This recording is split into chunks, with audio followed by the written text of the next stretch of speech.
नवनीत राणा भाजपच्या उमेदवार यांना पिछाडीवर टाकलेला आहे।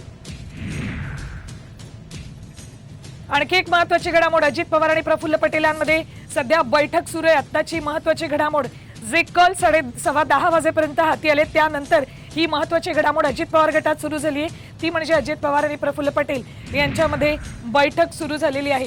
अजित पवार गट एकाही जागी अजून तरी आघाडी घेऊ शकलेलं नाही आणि हे कल पाहता अजित पवार आणि प्रफुल्ल पटेलांमध्ये महत्त्वाची बैठक सुरू झालेली आहे।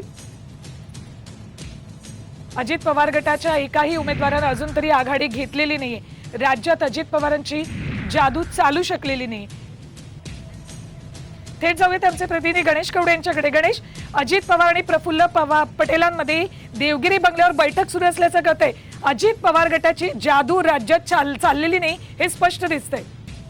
सुवर्ण, नक्कीच अजित पवार आणि प्रफुल्ल पटेल यांच्यामध्ये गेल्या अर्ध्या तासांपासून आहे ती देवगिरी बंगल्यावर ही बैठक सुरू असल्याचं पाहायला मिळतंय। मात्र अजित पवारांनी कुठल्याही एकाही जागेवर आहे ती आघाडी घेतलेली नाहीये। कुठेही अजित पवारांची खरं तर जादू आहे ती चाललेली नाहीये, अशाच प्रकारचं सध्या तरी चित्र पाहायला मिळतं आणि त्यामुळे ही अत्यंत महत्वाची बैठक आहे ती देवगिरी बंगल्यावर सुरू आहे। मात्र यानंतर प्रफुल्ल पटेल नेमके काय बोलतात हे देखील पाहणं गरजेचं आहे।